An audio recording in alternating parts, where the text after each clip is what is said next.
Une mère a été humiliée par un millionnaire alors qu'elle essayait d'obtenir de l'argent pour le traitement contre le cancer de son fils. Lorsqu'elle est arrivée à l'hôpital, elle a été choquée par ce qu'elle a vu. Avant de commencer l'histoire, n'oubliez pas de laisser un like et de vous abonner à la chaîne pour voir plus d'histoires comme celle-ci. Miguel, un garçon de 8 ans, était seul dans la petite cuisine de la maison, déterminé à préparer quelque chose de spécial pour sa mère, Abigail. La maison était modeste, avec des murs écaillés et une table usée, mais Miguel trouvait toujours des moyens de la rendre accueillante. Il mélangeait les quelques ingrédients disponibles dans le réfrigérateur, choisissant soigneusement ce qu'il pouvait transformer en un plat simple qui ferait sourire sa mère. L'idée de la surprendre le faisait se sentir utile, comme s'il pouvait alléger une partie du poids qu'elle portait. La lumière de la fin d'après-midi entrait par la fenêtre, illuminant le visage frêle de Miguel. Malgré son âge, il semblait plus vieux qu'il ne l'aurait dû, avec des épaules légèrement affaissées et des yeux montrant une maturité prématurée. Il coupait les légumes avec soin, son petit couteau glissant avec effort sur la planche à découper. « Elle mérite quelque chose de bien après une si dure journée », murmura-t-il en essuyant la sueur de son front avec la manche de sa chemise. « Je ferai cela pour elle. » Mais soudain, une douleur vive traversa son corps. Cela commença comme une piqûre dans son estomac qui monta rapidement vers sa poitrine et sa tête. Miguel s'arrêta un instant, essayant de comprendre ce qui se passait. Sa respiration devint lourde et il sentit le monde autour de lui commencer à tourner. « Ce doit être juste de la fatigue », pensa-t-il en essayant d'ignorer l'inconfort. Il continua à couper les légumes, mais ses mains commencèrent à trembler. Le couteau tomba au sol avec un bruit sourd, et Miguel porta sa main à sa tête, se sentant submergé par une vague de vertige. « Non, pas maintenant », murmura-t-il en essayant de s'appuyer sur l'évier, mais ses jambes s'affaiblirent et il fit un pas en arrière, trébuchant sur le tapis de cuisine. Ses yeux cherchèrent quelque chose à saisir, mais il était trop tard. Miguel tomba lourdement, le côté de sa tête heurtant le sol en céramique. La planche à découper bascula, répandant les légumes sur le sol, tandis que le garçon restait immobile. Le silence de la maison ne fut brisé que par le son de l'horloge sur le mur marquant les secondes agonisantes qui suivirent. Quelques minutes plus tard, Abigail rentra chez elle, épuisée après une autre journée de travail au marché. Ses mains étaient pleines de sacs et son visage montrait la fatigue de quelqu'un qui passait de longues heures debout, s'occupant des clients et portant des boîtes. « Miguel » appela-t-elle en entrant dans la porte. « Je suis à la maison. » Mais il n'y eut aucune réponse. Le silence inhabituel fit naître un sentiment de malaise dans sa poitrine. « Miguel » appela-t-elle de nouveau, cette fois avec un ton plus inquiet. Lorsqu'Abigail entra dans la cuisine, ce qu'elle vit fit arrêter son cœur. Miguel était allongé par terre, immobile, avec une fine ligne de sang coulant sur le côté de sa tête. Les légumes étaient éparpillés autour de lui, comme s'il avait essayé de finir quelque chose avant de tomber. « Oh mon Dieu, Miguel » cria Abigail, laissant tomber les sacs au sol. Elle courut vers lui, s'agenouillant à côté de son fils. « Mon amour, s'il te plaît, réveille-toi. » Ses mains tremblaient en touchant son visage, cherchant un signe de vie. Le cœur d'Abigail semblait sur le point d'exploser de désespoir en vérifiant le pouls de Miguel. Il était faible, mais présent. « Tu vas t'en sortir » murmura-t-elle, plus pour elle-même que pour lui. « Je promets que tu vas t'en sortir. » Les larmes coulaient sur son visage. Abigail essaya de le soulever, mais il était plus lourd que prévu. Elle cria à l'aide, sa voix résonnant dans la rue silencieuse. « Quelqu'un, s'il vous plaît, aidez-moi, mon fils a besoin d'aide. » Un voisin entendit les cris et courut à la maison. « Abigail, que s'est-il passé ?» demanda-t-il, alarmé par la scène dans la cuisine. « Il s'est évanoui, il est tombé et s'est frappé la tête » répondit-elle en sanglotant. Le voisin aida Abigail à porter Miguel jusqu'à un taxi garé dans la rue. Pendant le trajet, Abigail tenait la tête de Miguel dans ses genoux, murmurant des mots d'encouragement, même si elle savait qu'il ne pouvait pas l'entendre. « Tu es forte, mon amour » dit-elle en versant des larmes de ses yeux. « Tu vas t'en sortir, je promets. » À l'hôpital, la salle des urgences était pleine, mais la gravité de l'état de Miguel garantissait qu'il soit vu immédiatement. Les médecins et les infirmières se précipitèrent pour le placer sur une civière, tandis qu'Abigail était laissée dans la salle d'attente. Elle s'assit sur une chaise en plastique, serrant ses mains si fort que ses doigts devinrent blancs. Le temps semblait s'étirer et chaque seconde sans nouvelles était une torture. Finalement, un médecin apparut en appelant son nom. Abigail se leva en hâte, les yeux fixés sur lui. « Comment va-t-il ? Va-t-il s'en sortir ?» demanda-t-elle, la voix pleine d'anxiété. Son état initial est stable, répondit le médecin d'un ton sérieux. La chute a causé un hématome, mais nous avons pu le contrôler. Cependant, nous avons découvert quelque chose de plus préoccupant lors des tests. Abigail sentit le sol disparaître sous ses pieds. Préoccupant, qu'est-ce que vous voulez dire, demanda-t-elle. Le médecin hésita un instant, comme s'il choisissait soigneusement ses mots. Nous avons trouvé une masse anormale dans le cerveau de Miguel. Nous devons effectuer d'autres tests, mais il y a de fortes indications qu'il pourrait s'agir d'une tumeur. Cela pourrait être du cancer. Le mot résonna dans l'esprit d'Abigail comme un tonnerre. Elle fit un pas en arrière, saisissant la chaise pour ne pas tomber. Cancer, répéta-t-elle, presque incapable de le croire. Non, cela ne peut pas être vrai. Il est juste un enfant. Il allait bien ce matin. Le médecin posa une main sur son épaule, essayant d'offrir un peu de réconfort. Je sais que c'est difficile à accepter, dit-il, mais nous devons agir rapidement. Plus nous confirmons le diagnostic tôt, meilleures sont nos chances de le traiter. Abigail secoua la tête, des larmes coulant sans contrôle. Elle regarda la porte par laquelle ils avaient emmené Miguel, ressentant un mélange de désespoir et de détermination. « Je vais te sauver, Miguel », pensa-t-elle, le cœur brisé. « Peu importe ce que je dois faire, je ne te laisserai pas affronter cela seul. » En attendant des nouvelles, Abigail se remémora des moments heureux avec Miguel, essayant de s'accrocher à la moindre lueur d'espoir.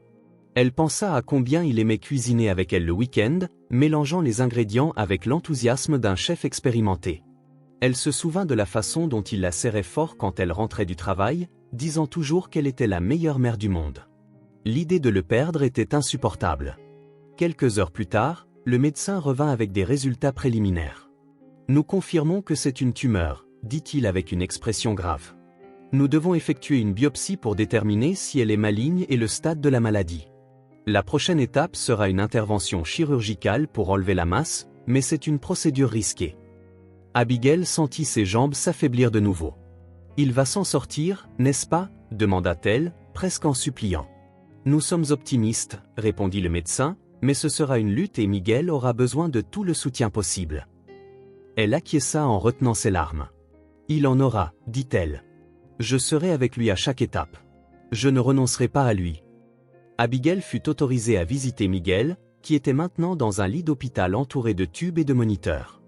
Il ouvrit lentement les yeux à son entrée et un petit sourire apparut sur son visage. « Maman » dit-il d'une voix faible. « Désolé, je n'ai pas pu finir la nourriture. » Abigail s'agenouilla à côté de lui, tenant soigneusement sa main. « Ce n'est pas important, mon amour, » dit-elle en versant des larmes. « Tu es le plat le plus spécial de ma vie et je vais prendre soin de toi. Je promets que nous allons traverser cela ensemble. » En tenant la main de Miguel, Abigail sentit une force renouvelée en elle. Elle savait que le chemin serait long et douloureux, mais elle ferait tout pour sauver son fils. À ce moment-là, même au milieu des ténèbres, elle trouva une lueur d'espoir, une détermination inébranlable de se battre pour Miguel de toutes ses forces. Quelques jours plus tard, Miguel fut sorti de l'hôpital et rentra chez lui. Un autre matin, nuageux, Abigail entendit frapper fermement à la porte. Elle savait ce qui allait arriver, mais son cœur battait encore la chamade. Lorsqu'elle ouvrit, le propriétaire vint accompagné de 2 hommes sans même demander la permission. « Madame Abigail » commença-t-il froidement, « le délai est écoulé, aucun paiement. Vous devez partir aujourd'hui, s'il vous plaît. » Elle implora, la voix tremblante. « Mon fils est malade, j'ai juste besoin d'un peu plus de temps. Nous n'avons nulle part où aller. »« Ce n'est pas mon problème, » répondit-il, croisant les bras. « J'ai été plus que patiente, aujourd'hui c'est la fin de la ligne. » Il fit signe aux hommes de commencer à emballer les quelques affaires de la famille. Miguel, assis sur une chaise, essaya d'intervenir. « Ma maman essaie ? Vous ne pouvez pas nous faire ça. » Le propriétaire rit d'un son sec et cruel. « Le monde n'est pas juste, gamin, apprends ça tôt. » Il regarda Lévi, qui jouait avec une voiturette sur le sol, et il apprendra aussi. Vous tous. Les 2 hommes commencèrent à jeter les meubles sur le trottoir, le vieux lit, une table cassée, tout fut jeté comme des déchets. Abigail tenta de les arrêter, mais fut poussée de côté. « Ne faites pas ça, s'il vous plaît » cria-t-elle, mais elle fut ignorée. Une fois le dernier objet enlevé, le propriétaire ferma la porte et jeta un dernier regard à la famille désormais debout dans la rue. « Bonne chance, j'en ai fini avec vous. » Il s'éloigna sans regarder en arrière. Miguel tenait la main d'Abigail tandis que Lévi, confus, demandait Maman, où allons-nous maintenant? Abigail essaya de répondre, mais la honte et le désespoir la réduisirent au silence. Ils étaient laissés sans rien, exposés au froid de la rue, avec seulement l'un l'autre pour se soutenir. Un après-midi tardif, Miguel et sa mère s'arrêtèrent devant une boulangerie. L'odeur du pain frais envahissait l'air, la faim faisait gronder son estomac et il regarda sa mère, qui décida de demander de l'aide.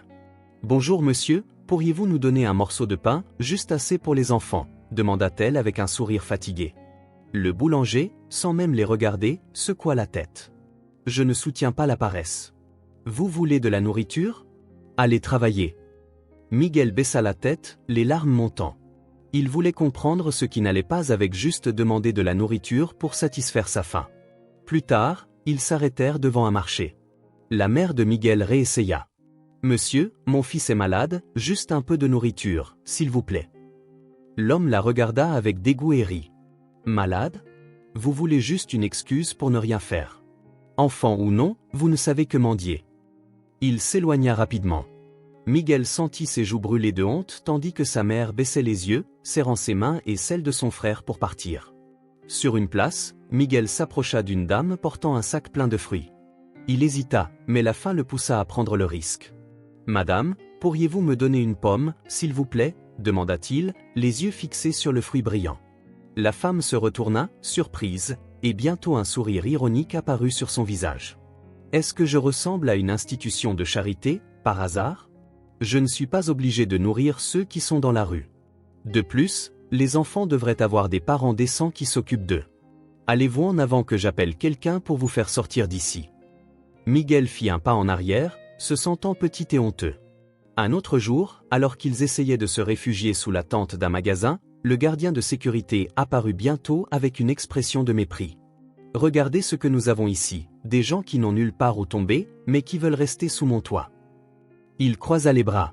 Miguel's mère essaya de discuter, expliquant qu'ils essayaient juste de se protéger du froid. « S'il vous plaît, ce n'est que jusqu'à l'aube, supplia-t-elle d'une voix faible.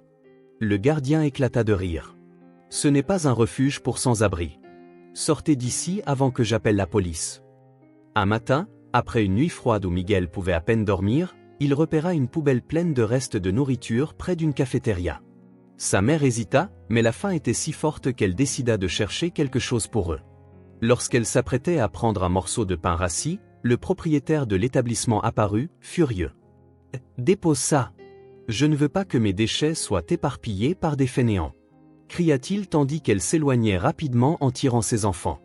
Miguel regarda en arrière, confus. « Mais c'était juste un morceau de pain, pourquoi s'est-il mis en colère ?» demanda-t-il innocemment.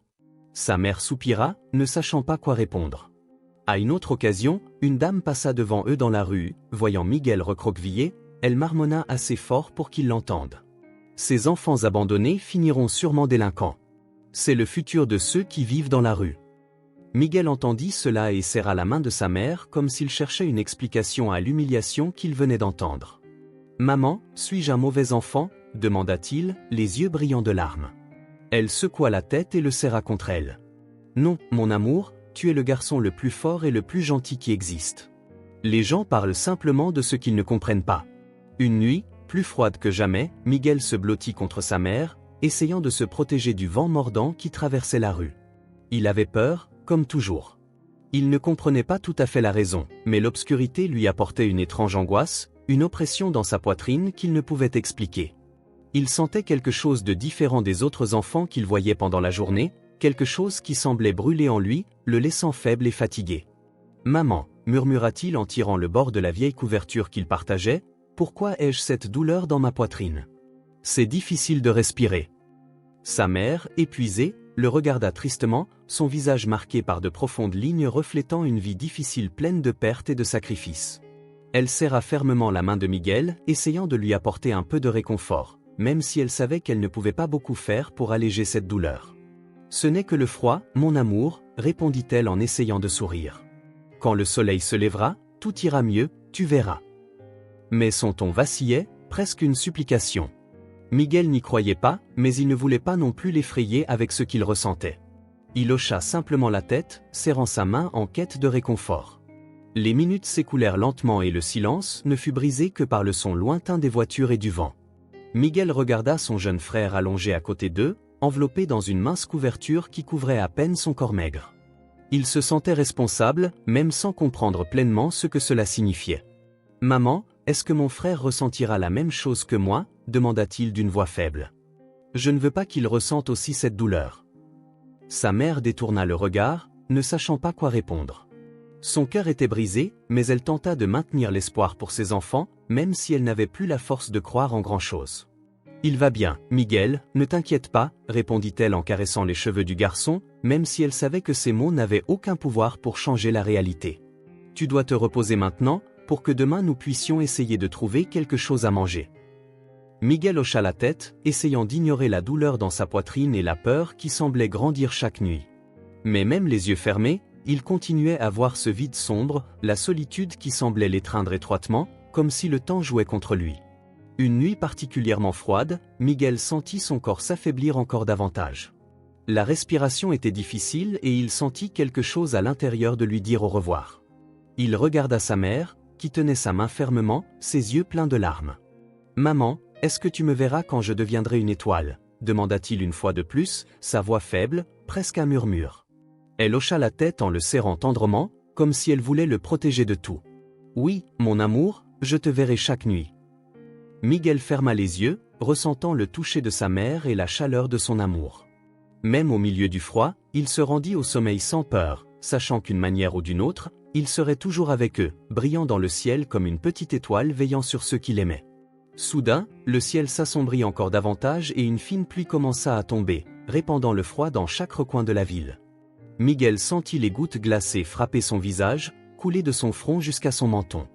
Il essaya de se réfugier avec sa mère et son frère sous une auvent, mais le vent soufflait fort et ils finirent par se mouiller rapidement. La couverture qu'ils utilisaient pour se réchauffer était déjà trempée et le froid semblait envahir leurs os. Miguel se blottit, se tenant contre sa propre poitrine où il ressentait une forte douleur, quelque chose qui s'intensifiait à chaque respiration. « Maman, ma poitrine me fait encore mal, » murmura-t-il, ses dents claquant de froid. Sa mère le serra, le tirant plus près, mais son visage montrait de l'inquiétude. Elle frotta ses bras, essayant de le réchauffer, même si elle savait que c'était inutile. « Ça passera, mon amour, ce n'est que le froid. Bientôt, il arrêtera de pleuvoir, » dit-elle d'une voix tremblante. Bien que profondément, elle sache que la douleur de Miguel était quelque chose de plus profond.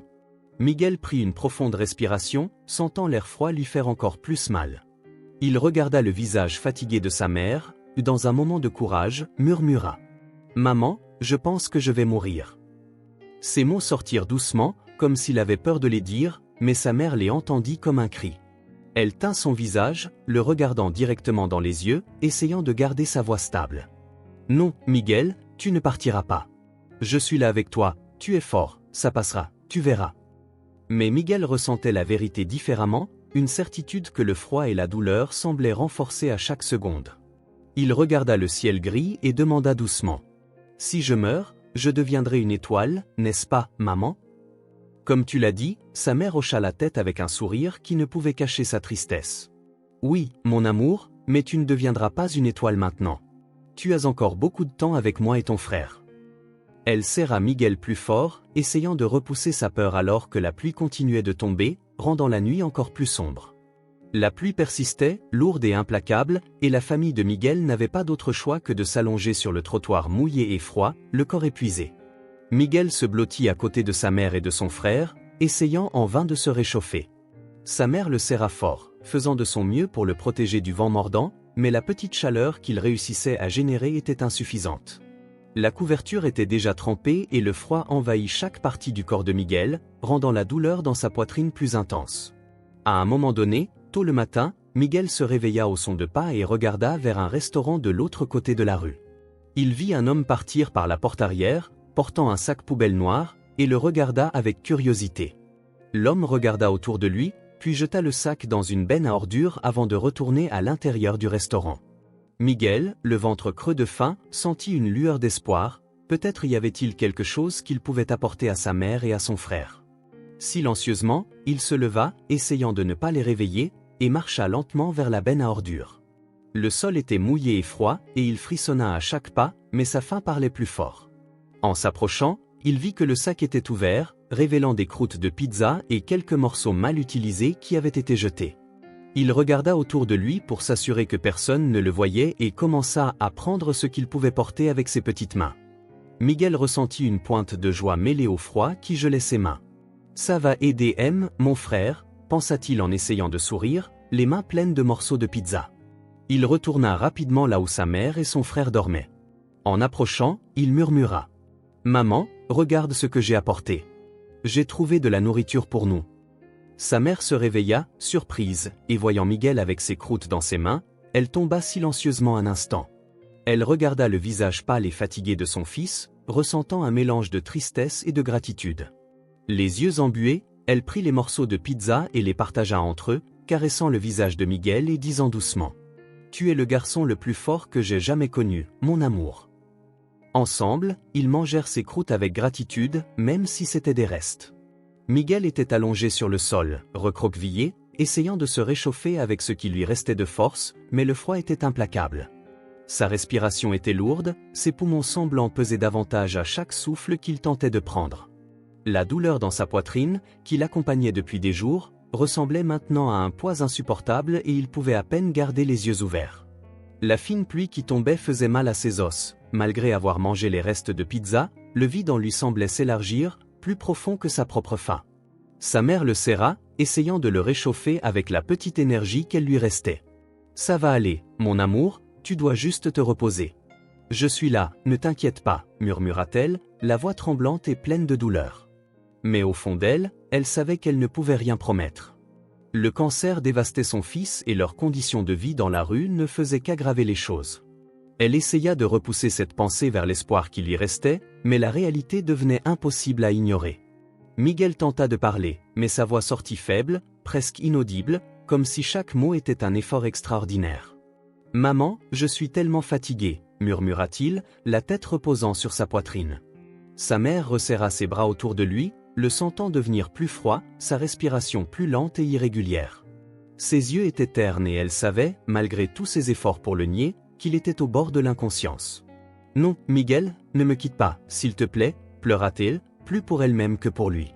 Sa voix tremblait, mais elle tenta de rester calme, essayant de transmettre de la confiance à son fils, même si à l'intérieur, elle était complètement brisée. « Reste avec moi, mon amour, reste ici, je ne peux pas te perdre. » Elle caressa son front, essayant en vain de réchauffer ce corps mince et fragile, mais la fièvre de Miguel était trop élevée et la chaleur qu'elle tentait de transmettre semblait lui échapper. Les yeux de Miguel étaient fermés maintenant, son corps s'inclinant de plus en plus lourdement contre sa mère et un sentiment d'angoisse profonde la prit. Il ne répondait plus, son corps trop immobile, sa respiration si faible qu'elle pouvait à peine l'entendre. Elle porta sa main à son visage, touchant sa peau froide, essayant de le réveiller, mais il ne réagit pas. « Miguel, Miguel, s'il te plaît, mon amour, réveille-toi. Tu ne peux pas me quitter, s'il te plaît, tu ne peux pas. » La panique envahit le cœur de la mère et elle sentit un nœud dans sa gorge qui semblait vouloir l'étrangler. Elle savait qu'elle perdait son fils, mais elle n'était pas prête à cela. La peur qu'il puisse partir à ce moment-là fit trembler son corps alors qu'elle continuait de le bercer doucement, essayant de ramener Miguel. Il était si pâle, ses lèvres violettes par le manque d'oxygène et sa respiration aussi faible qu'un fil de vie sur le point de se rompre. La pluie continuait de tomber, froide et incessante, comme si le ciel lui-même pleurait la tragédie qui se déroulait. Désespérément, la mère de Miguel serra le corps de son fils encore plus fort, pleurant silencieusement. Elle savait qu'il souffrait et qu'elle ne pouvait rien faire. Les mots qu'elle utilisait pour le réconforter n'avaient plus de force et les minutes semblaient une éternité. La nuit était sombre, mais pas plus sombre que l'angoisse qu'elle ressentait à l'intérieur. Le lendemain, le soleil venait à peine de se lever lorsque la mère de Miguel, épuisée mais avec un désespoir incontrôlable, prit son fils dans ses bras et le porta dans la rue. Il était inconscient, son corps immobile, sa respiration faible et irrégulière. Chaque pas qu'elle faisait semblait plus difficile, comme si le poids de son chagrin était amplifié par le fardeau de son fils. Le vent mordant et le froid n'avaient pas diminué, mais elle n'en avait plus rien à faire. Ce qui comptait maintenant, c'était d'arriver à l'hôpital, de trouver une forme d'aide, un médecin qui pourrait faire quelque chose pour Miguel. Même sans force, elle n'avait pas d'autre choix. Ils arrivèrent à l'hôpital près de midi et la mère se précipita à l'intérieur, attirant l'attention de tous par son désespoir visible. La réceptionniste, regardant l'état de Miguel, ne montrait aucun signe de compassion. Elle regardait simplement la mère d'un air impassible, comme si elle traitait un autre cas de sans-abri demandant une assistance médicale sans y avoir droit. « Vous devrez attendre, madame. La file est longue et ce n'est pas un cas d'urgence, » dit la réceptionniste sans la regarder directement, comme si elle essayait d'éviter la gravité de la situation. La mère de Miguel ne savait pas quoi faire. Le corps de son fils était glacé et la fièvre commençait à revenir, mais il avait besoin d'aide maintenant. « S'il vous plaît, » supplia-t-elle. Mais la réceptionniste l'interrompit. « Nous ne pouvons rien faire si vous ne remplissez pas d'abord le formulaire. Vous devrez attendre votre tour. » La mère, désespérée, regarda autour d'elle, cherchant de l'aide, mais personne ne semblait s'en soucier. Finalement, elle réussit à remplir le formulaire, tremblante de nervosité et les larmes aux yeux. Ils furent conduits dans une salle d'attente sale où d'autres patients attendaient. Certains en silence, d'autres se plaignant de douleur, mais tous semblaient indifférents à la situation de Miguel. La mère s'assit avec lui sur ses genoux, ses mains serrant le petit corps sans vie comme si c'était sa seule connexion au monde. Après ce qui sembla une éternité, un médecin apparut enfin. Mais en voyant Miguel, il regarda la mère avec un regard méprisant, presque comme si elle n'était pas digne de son attention. « Encore un de ces cas, madame. Vous devez comprendre que nous sommes surchargés. S'il en est ainsi, cela signifie que son état n'est pas aussi grave que vous le pensez. Nous verrons ce que nous pouvons faire. » Le médecin dit cela avec un ton froid et clinique. La mère se sentit humiliée, comme si sa douleur et son désespoir étaient une gêne pour tout le monde là-bas. « Mais il ne va pas bien, il a un cancer, s'il vous plaît, faites quelque chose, » dit-elle, les mots sortant avec difficulté alors que l'angoisse grandissait dans sa poitrine. Le médecin jeta un dernier regard à Miguel et soupira impatientement. « Madame, vous ne comprenez pas, mais je ne peux rien faire sans un examen. Il est dans une situation difficile, mais il est stable pour l'instant. Excusez-moi, j'ai d'autres patients. » C'est alors qu'un médecin plus âgé entra dans la pièce, ayant entendu la conversation. Il avait une expression plus sérieuse mais montrait également de la compassion. « Que se passe-t-il ici ?» demanda-t-il, regardant directement la mère de Miguel. La réceptionniste, surprise par l'intervention, fit un pas en arrière, ne sachant pas quoi faire. Le médecin âgé s'approcha de Miguel et l'examina attentivement, touchant son pouls et observant ses pupilles.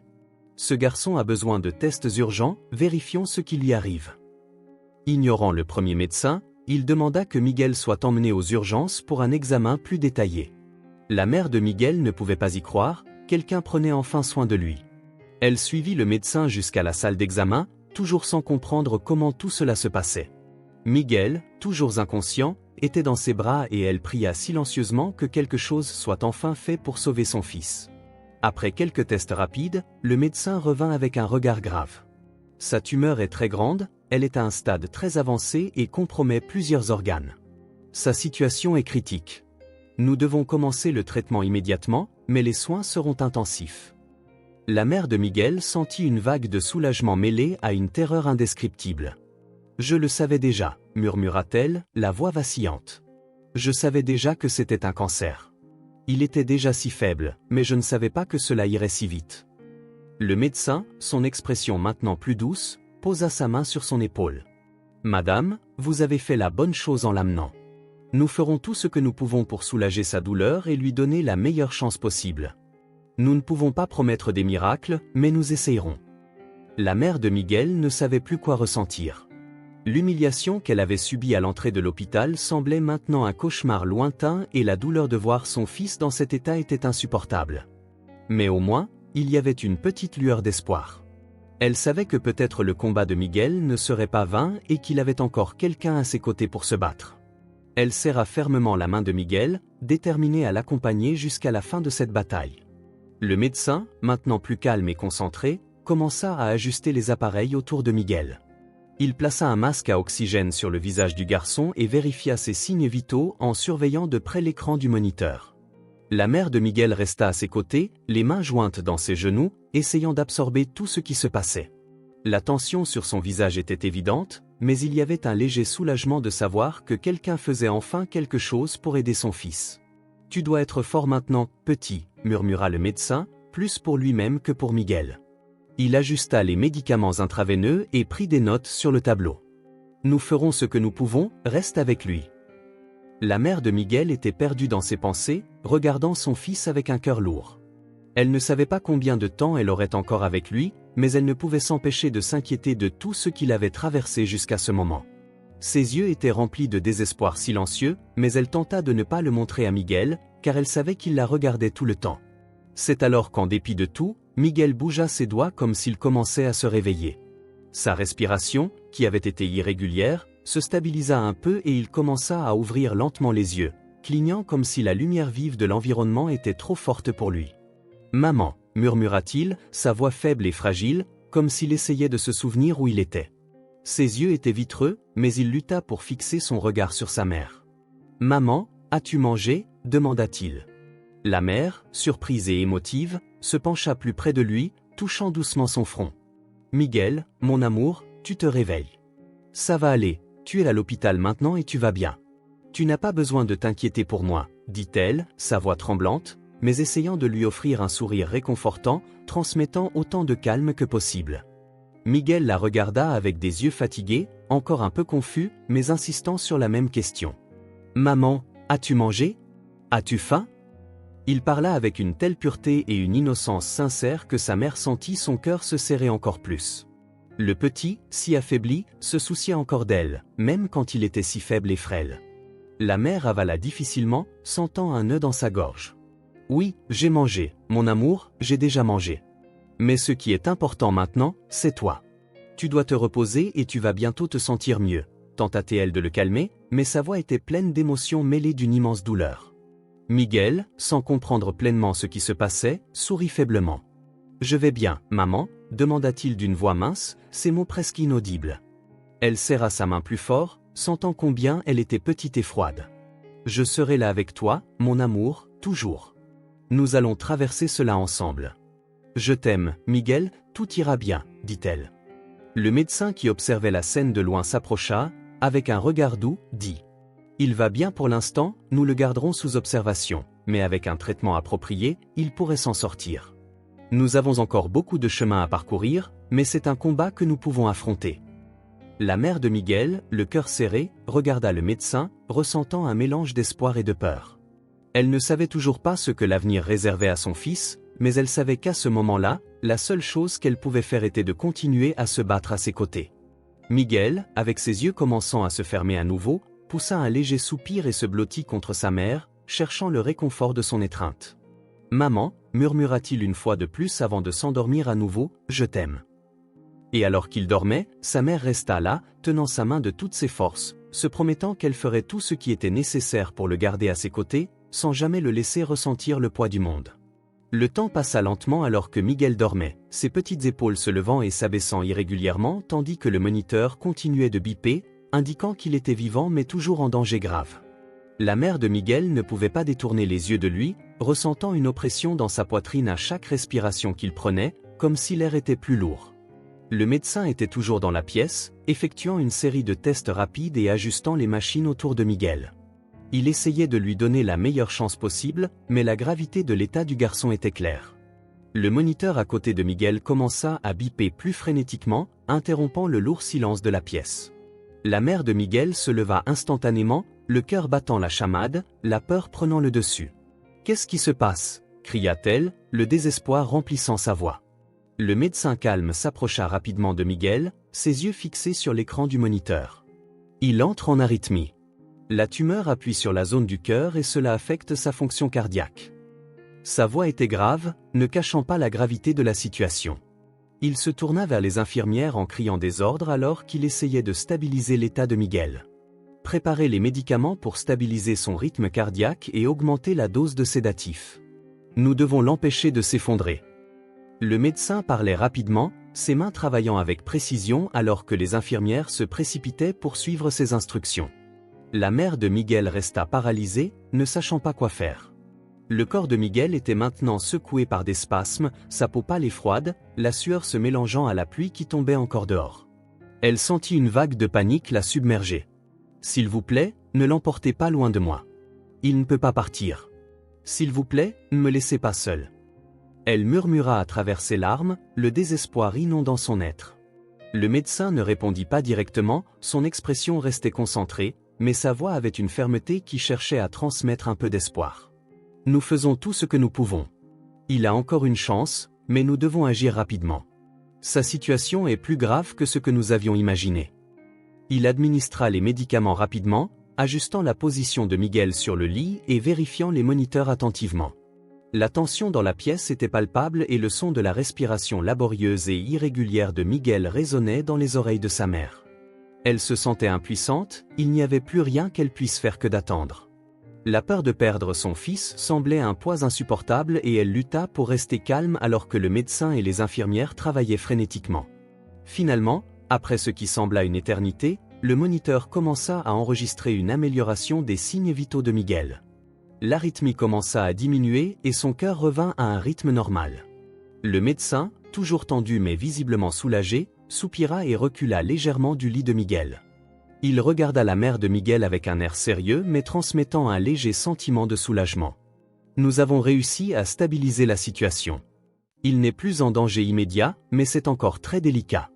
La tumeur est trop grande et appuie sur plusieurs zones vitales. Nous devons agir rapidement pour commencer le traitement approprié. Le médecin dit cela d'une voix plus douce.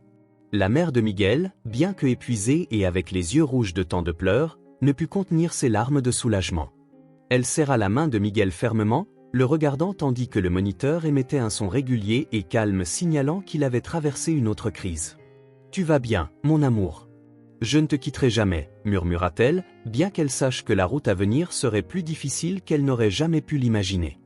Le médecin, sentant sa faiblesse, posa une main sur l'épaule de la mère, essayant de la réconforter. « Nous commencerons le traitement bientôt et nous ferons de notre mieux, mais vous devez être préparés.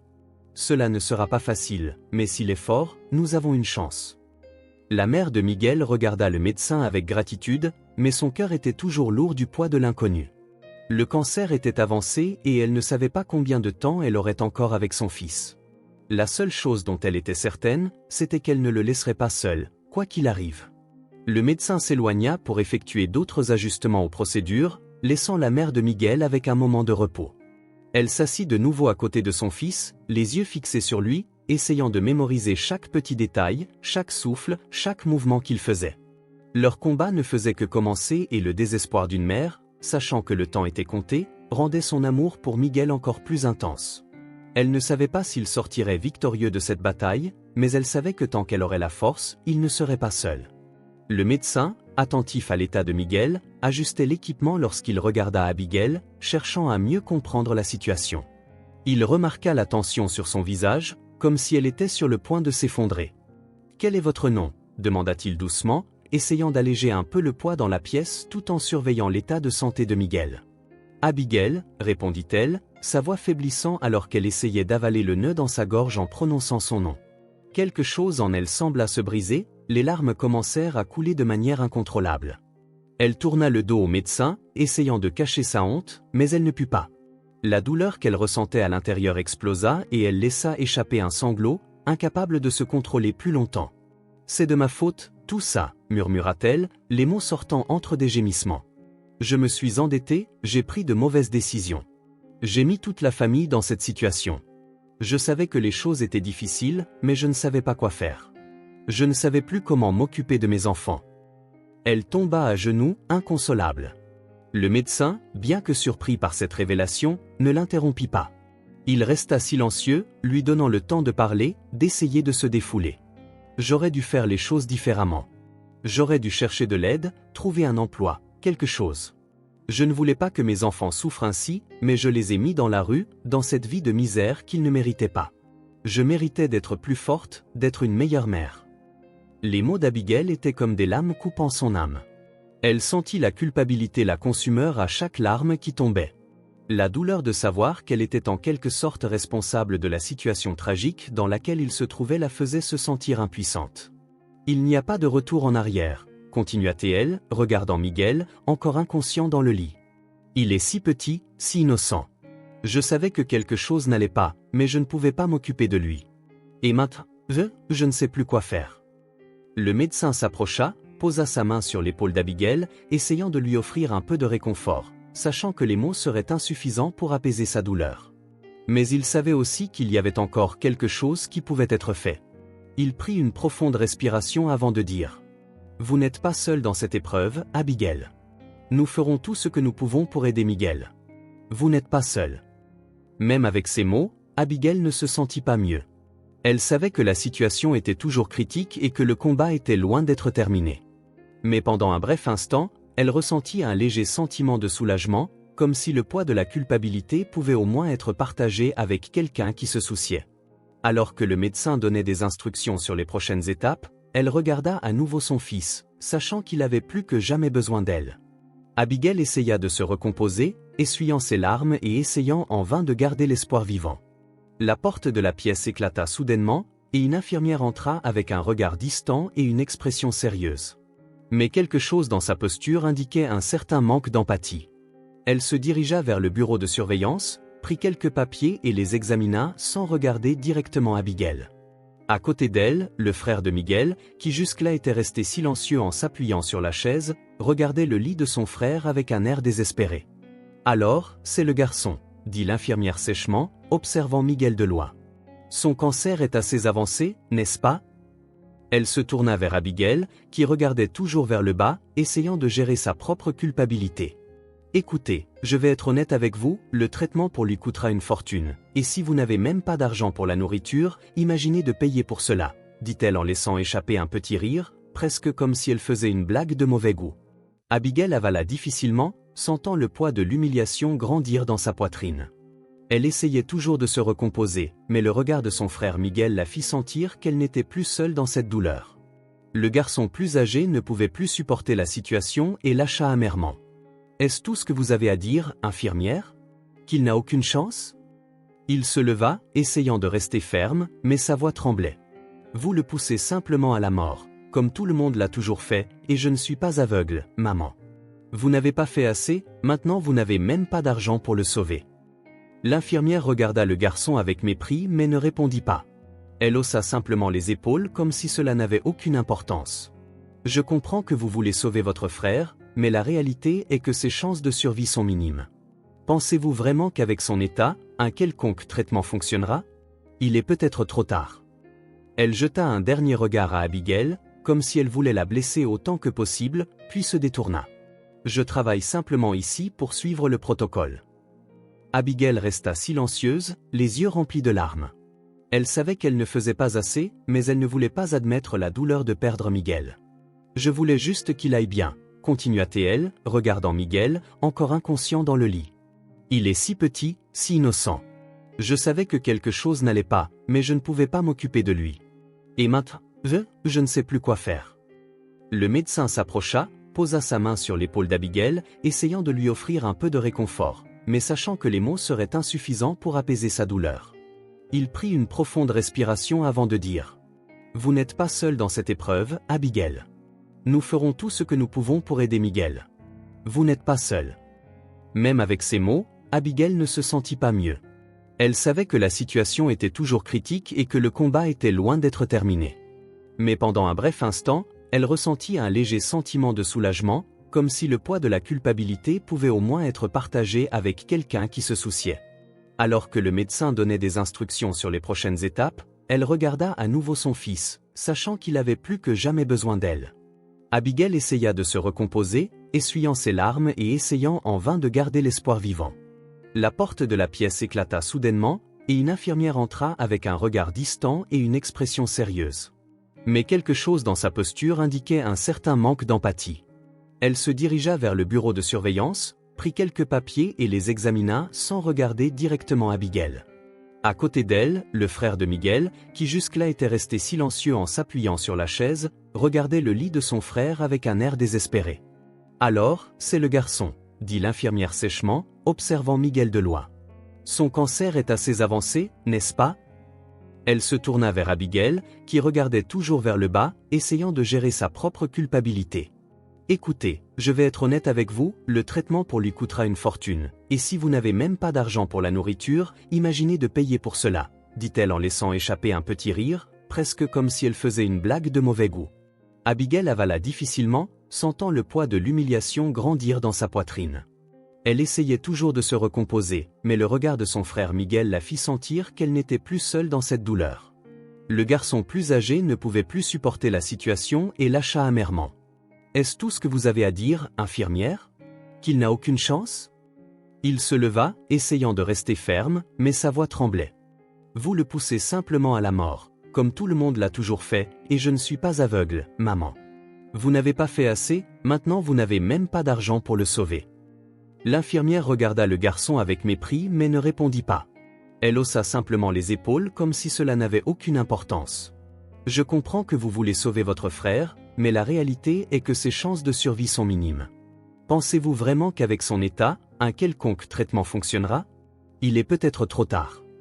Elle jeta un dernier regard à Abigail, comme si elle voulait la blesser autant que possible, puis se détourna. Je travaille simplement ici pour suivre le protocole. Abigail resta silencieuse, les yeux remplis de larmes. Elle savait qu'elle ne faisait pas assez, mais elle ne voulait pas admettre la douleur de perdre Miguel. Je voulais juste qu'il aille bien, continua-t-elle, regardant Miguel, encore inconscient dans le lit. Il est si petit, si innocent. Je savais que quelque chose n'allait pas, mais je ne pouvais pas m'occuper de lui. Et maintenant, je ne sais plus quoi faire.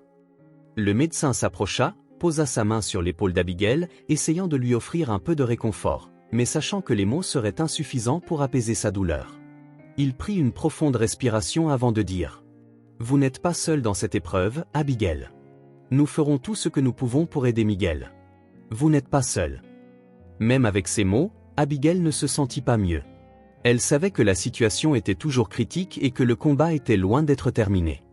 Mais pendant un bref instant, elle ressentit un léger sentiment de soulagement, comme si le poids de la culpabilité pouvait au moins être partagé avec quelqu'un qui se souciait. Alors que le médecin donnait des instructions sur les prochaines étapes, elle regarda à nouveau son fils, sachant qu'il avait plus que jamais besoin d'elle. Abigail essaya de se recomposer, essuyant ses larmes et essayant en vain de garder l'espoir vivant. La porte de la pièce éclata soudainement, et une infirmière entra avec un regard distant et une expression sérieuse. Mais quelque chose dans sa posture indiquait un certain manque d'empathie. Elle se dirigea vers le bureau de surveillance, prit quelques papiers et les examina sans regarder directement Abigail. À côté d'elle, le frère de Miguel, qui jusque-là était resté silencieux en s'appuyant sur la chaise, regardait le lit de son frère avec un air désespéré. « Alors, c'est le garçon », dit l'infirmière sèchement, observant Miguel de loin. « Son cancer est assez avancé, n'est-ce pas ?» Elle se tourna vers Abigail, qui regardait toujours vers le bas, essayant de gérer sa propre culpabilité. « Écoutez, je vais être honnête avec vous, le traitement pour lui coûtera une fortune, et si vous n'avez même pas d'argent pour la nourriture, imaginez de payer pour cela, » dit-elle en laissant échapper un petit rire, presque comme si elle faisait une blague de mauvais goût. Abigail avala difficilement, sentant le poids de l'humiliation grandir dans sa poitrine. Elle essayait toujours de se recomposer, mais le regard de son frère Miguel la fit sentir qu'elle n'était plus seule dans cette douleur. Le garçon plus âgé ne pouvait plus supporter la situation et lâcha amèrement. « Est-ce tout ce que vous avez à dire, infirmière? Qu'il n'a aucune chance ?» Il se leva, essayant de rester ferme, mais sa voix tremblait. « Vous le poussez simplement à la mort, comme tout le monde l'a toujours fait, et je ne suis pas aveugle, maman. Vous n'avez pas fait assez, maintenant vous n'avez même pas d'argent pour le sauver. » L'infirmière regarda le garçon avec mépris mais ne répondit pas. Elle haussa simplement les épaules comme si cela n'avait aucune importance. « Je comprends que vous voulez sauver votre frère, mais la réalité est que ses chances de survie sont minimes. Pensez-vous vraiment qu'avec son état, un quelconque traitement fonctionnera? Il est peut-être trop tard. » Elle jeta un dernier regard à Abigail, comme si elle voulait la blesser autant que possible, puis se détourna. « Je travaille simplement ici pour suivre le protocole. » Abigail resta silencieuse, les yeux remplis de larmes. Elle savait qu'elle ne faisait pas assez, mais elle ne voulait pas admettre la douleur de perdre Miguel. « Tu ne comprends pas, murmura-t-elle, parlant plus à elle-même qu'à l'infirmière. « Il est tout ce que j'ai, je ne peux pas le perdre. » Cependant, le frère de Miguel ne pouvait plus supporter la situation. Il s'approcha de sa mère avec colère et désespoir. « Croyez-vous que vous pourrez le sauver sans faire de sacrifice? Vous ne pouvez pas continuer à vivre dans ce monde d'illusions, maman. Il est en train de mourir et vous n'avez toujours rien fait. Maintenant, vous pleurez et demandez de l'aide à des gens qui s'en fichent. » La scène devint tendue et Abigail sentit le poids des critiques de son fils aîné. Elle savait qu'il avait raison, mais en même temps, sa culpabilité était si grande qu'elle ne savait plus comment y faire face. Il quitta la pièce en claquant la porte, laissant Abigail et Miguel seuls à nouveau. Elle regarda le visage de son fils, ne sachant plus quoi faire, tandis que le désir et le désespoir prenaient le dessus dans son cœur. Plus que jamais, Elle savait que la lutte était contre quelque chose de plus grand que le cancer de Miguel. C'était contre les choix qu'elle avait faits, contre l'abandon de son fils aîné et contre le système cruel qui semblait ne pas se soucier d'eux. Elle s'assit à côté de Miguel, sans réponse, mais avec la certitude que le combat ne faisait que commencer.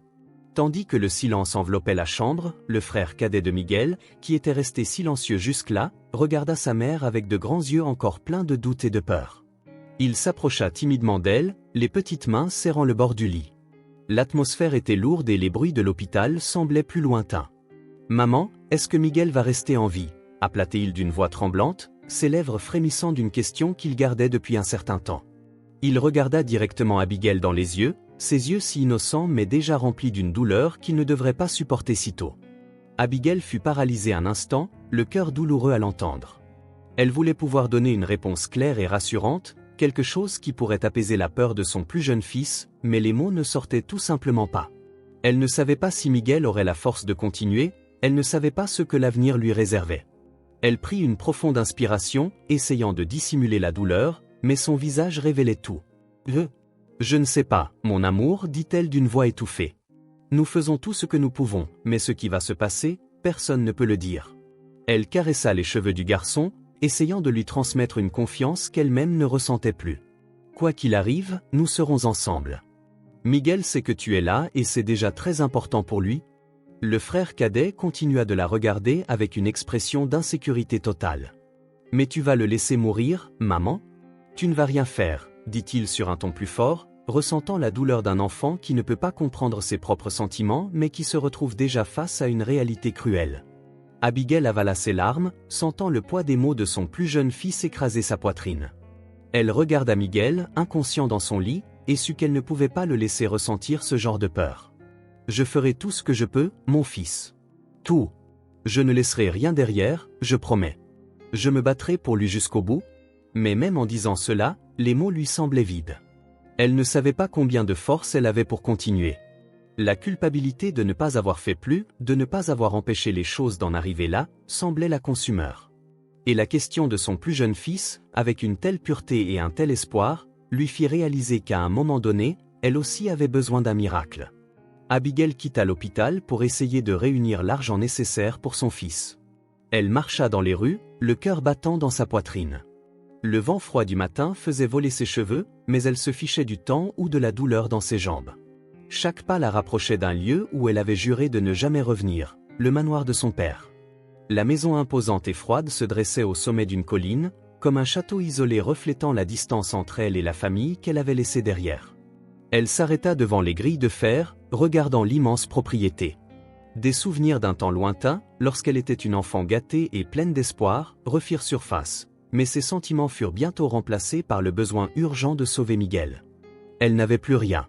Si elle pouvait faire quelque chose, ce serait ce dernier acte désespéré, demander de l'aide à son père, l'homme qui l'avait toujours méprisée, l'homme qui la faisait se sentir plus petite, comme si elle était un fardeau dans sa vie. Prenant une profonde inspiration, elle sonna la cloche des grilles. Le son résonna dans le lourd silence comme une sentence. Lorsque le portier ouvrit, Abigail ne hésita pas. « Je dois parler à mon père, c'est urgent. » Le portier, sans surprise, hocha simplement la tête avec un mouvement fatigué. « Vous savez qu'il n'aime pas être dérangé. Ça ne peut pas être important. » « Laissez-moi lui parler, insista Abigail, sa voix plus ferme qu'elle ne le ressentait intérieurement. « C'est la vie de mon fils dont il s'agit. » Le portier la regarda un instant, étudiant son expression. Il n'y avait plus de temps à perdre. Il savait quoi faire. Sans plus de mots, il la conduisit à la porte principale où un domestique l'ouvrit. L'atmosphère à l'intérieur du manoir était froide, luxueuse et extrêmement impersonnelle. Abigail pouvait à peine respirer. Elle sentit la tension monter mais savait qu'elle ne pouvait pas reculer. Finalement, le chemin la mena au bureau de son père, où il était assis derrière un énorme bureau en bois sombre, regardant des papiers avec désintérêt. L'homme imposant leva les yeux de ses documents. En entrant, ses yeux ne montrèrent aucune surprise, seulement de l'indifférence. « Abigail, dit-il d'une voix basse presque méprisante. Que fais-tu ici? Ce n'est pas ta place. » Elle avala sa colère, ressentant chacune de ses paroles comme une lame tranchante. « Je suis venu parce que j'ai besoin d'argent. Miguel est malade, il a un cancer et je ne peux pas me permettre le traitement.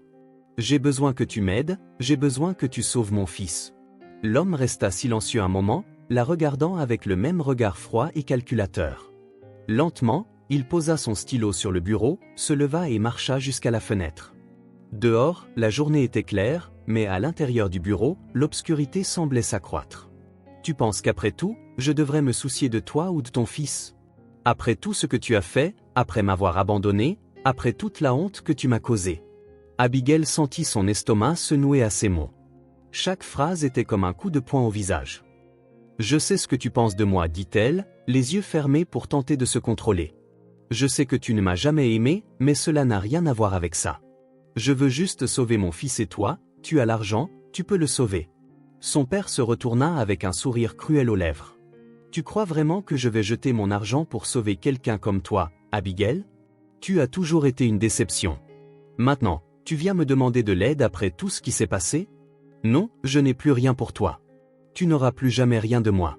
Elle sentit la colère grandir en elle, une colère qu'elle ne savait pas encore exister, mais la douleur d'entendre ces mots et de voir le mépris écrit sur le visage de l'homme qu'elle avait autrefois appelé son père la fit hésiter. Tu es la seule personne qui peut faire quelque chose. Peu importe ce que tu ressens pour moi, tu as le pouvoir de sauver mon fils et tu choisis de ne rien faire. Il esquissa un sourire méprisant, comme s'il prenait plaisir à son humiliation. Tu as toujours été une fraude, Abigail, et ton fils? Il n'est pas mon problème. Va-t'en. Les mots restèrent coincés dans sa gorge. Elle savait que c'était inutile, mais elle ne pouvait pas partir sans essayer une dernière fois. Tu vas me laisser sortir d'ici sachant que ton petit-fils pourrait mourir à cause de toi? Il ne bougea pas, son visage impassible. Oui, et cela ne change rien. Avec le cœur lourd et les yeux remplis de larmes, Abigail jeta un dernier regard à l'homme qui n'avait jamais vraiment été son père et se détourna. Il n'y avait plus rien à faire. Elle savait que la bataille était désormais la sienne seule. En quittant le manoir, sentant le poids de sa défaite, tout ce qui restait était la douleur et l'impuissance. Elle ne savait plus quoi faire pour sauver Miguel, mais elle ne pouvait pas abandonner, pas maintenant. Abigail descendit la rue avec le poids de ses paroles résonnant encore dans son esprit. Le mépris de son père, ses mots durs et cruels rendaient ses pas plus lourds à chaque mouvement. La ville était indifférente, les gens passaient sans même la regarder, souffrant d'un espoir qui s'éteignait presque. Elle s'arrêta devant une poubelle, son estomac grondant de faim, mais l'urgence de la situation de Miguel prit le dessus sur ses pensées. Elle se baissa près de la poubelle et regarda autour d'elle. La scène était cruelle, des mendiants demandant de l'argent, implorant chaque pièce qui pourrait lui donner une chance de sauver son fils. D'une voix étranglée, elle s'adressa aux passants, ses mots désespérés se mêlant au son des klaxons et aux conversations précipitées autour d'elle. « Please » dit-elle en tenant le chapeau avec des mains tremblantes. « Juste une pièce, s'il vous plaît. Mon fils est en train de mourir, il a un cancer et je ne peux pas me permettre le traitement. J'ai besoin d'aide, s'il vous plaît. » Certaines personnes ne la regardèrent même pas, d'autres passaient rapidement en serrant plus fort leur portefeuille. « Va mendier ailleurs » dit un homme méprisamment en la bousculant. Un groupe de jeunes riait et plaisantait sur sa situation de mendiante, ignorant complètement sa souffrance. « Regarde, une autre mendiant » commenta l'un d'eux en se moquant de la situation d'Abigail. Elle sentit sa fierté se briser à chaque refus, mais il n'y avait pas de temps pour avoir honte. Elle continua, devenant de plus en plus fatiguée mais déterminée à obtenir au moins un peu d'argent. Lorsqu'une personne lui donna enfin une pièce, elle ressentit un petit soulagement. Ce n'était pas grand-chose, mais c'était quelque chose et ce quelque chose pouvait faire la différence entre la vie et la mort pour Miguel. Elle regarda l'argent dans ses mains et soupira. « Ce n'est pas assez, murmura-t-elle, déjà en train de penser à la prochaine étape. C'est alors que, en tournant un coin, ses yeux rencontrèrent la façade de l'hôpital où Miguel était admis. Le cœur d'Abigail battit plus vite et elle s'y dirigea, presque sans se rendre compte qu'elle approchait de l'entrée principale. C'est alors qu'elle entendit la voix froide et calculatrice de son père, qui apparut derrière elle comme une ombre. Il se tenait là, à côté d'une voiture de luxe, la regardant avec une expression de mépris. « Tu n'es pas douée pour mendier, Abigail. J'ai entendu ce qui s'est passé et je peux t'aider, mais il y a un prix. » Elle le regarda, surprise et en même temps désespérée. « Que veux-tu, père ?» La question sortit presque sans qu'elle le veuille, mais sachant déjà qu'il ne ferait rien sans exiger quelque chose en retour. « Je peux te prêter l'argent pour le traitement de ton fils, dit-il avec un sourire qui ressemblait plus à une menace. Mais il y a une condition, tu travailleras chez moi chaque jour sans salaire, sans nourriture, sans repos, et tu rembourseras chaque centime que je te prêterai jusqu'au dernier. Je contrôlerai ta vie jusqu'à ce que la dette soit remboursée. Le silence entre eux était suffocant, le poids de ses mots tombant sur elle comme une avalanche. Le regard de son père était ferme, comme s'il savait déjà quelle serait sa réponse, et le désespoir dans les yeux d'Abigail ne suffisait pas à l'intimider. Il savait qu'elle n'avait pas le choix. Elle ressentit un mélange de colère et d'impuissance, mais l'image de Miguel faible et inconscient à l'hôpital envahit son esprit. Elle n'avait pas d'autres alternatives. « J'accepte, dit-elle enfin, sa voix brisée par la douleur et la nécessité. Je ferai tout ce qu'il faut pour sauver mon fils. » Il sourit froidement, comme s'il venait de gagner une partie. « Alors demain, tu seras chez moi. Et n'oublie pas, à partir de maintenant, tu me dois la vie de ton fils. Voyons jusqu'où tu es prête à aller. » Abigail sentit un nœud se former dans sa gorge. L'idée de passer les prochains jours à travailler comme femme de ménage dans sa propre maison, sans droit, sans nourriture, sans dignité, était humiliant, mais il n'y avait pas d'autre option. Tout ce qu'elle voulait, c'était sauver Miguel, et si cela signifiait céder aux caprices cruels de son père, alors elle le ferait. La tête baissée, elle entra de nouveau dans l'hôpital, sentant le poids de sa décision serrer encore plus sa poitrine. Elle savait que le chemin devant elle serait difficile, mais elle n'avait nulle part où fuir. Tout ce qu'elle pouvait faire maintenant, c'était avancer, payer le prix qu'on lui imposait et essayer de sauver son fils. La journée semblait plus lourde à mesure qu'Abigail et son père se dirigeaient vers l'hôpital. Elle marchait à ses côtés, ses pas lents et fatigués, le poids de la décision écrasant toujours sa poitrine. Son père, en revanche, semblait calme, comme si tout ce qu'il faisait n'était simplement qu'une faveur qu'il avait déjà calculée. Il marchait avec une posture rigide, sans même la regarder, comme si le fait qu'il payait le traitement de Miguel était une faveur qu'il faisait par pure gentillesse, alors que ce n'était guère le cas. Ils arrivèrent à l'hôpital où le père d'Abigail se dirigea directement au comptoir avec un mouvement autoritaire.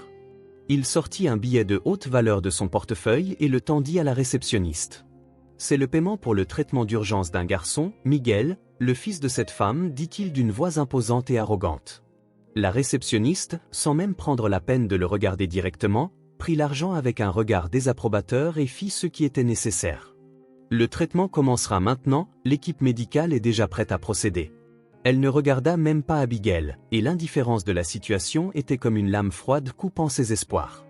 Pendant ce temps, Abigail ressentait l'humiliation grandir en elle. Son père, avec sa posture supérieure et grossière, semblait ne pas se soucier du tout de ce qu'elle traversait. « Maintenant, attendons dehors, dit-il sans même se retourner, comme s'il était déjà fatigué d'être à l'hôpital. « Tu penses que c'est facile ? Tu penses que tu peux juste venir me voir et t'attendre à ce que je règle tout ?» Elle ne savait pas quoi répondre. Le traitement était payé, mais le prix de sa dignité était déjà payé. Ils s'assirent dans la salle d'attente, et le silence entre eux était immense et lourd. Son père ne la regardait jamais, ne posait jamais une seule question sur Miguel ou son état de santé. Il était là par obligation et rien d'autre. Abigail voulait parler, dire quelque chose sur combien cela la détruisait, sur combien elle se sentait moins que rien, mais la présence de son père l'empêchait de faire le moindre geste. Il ne se souciait pas d'elle, il ne l'avait jamais fait.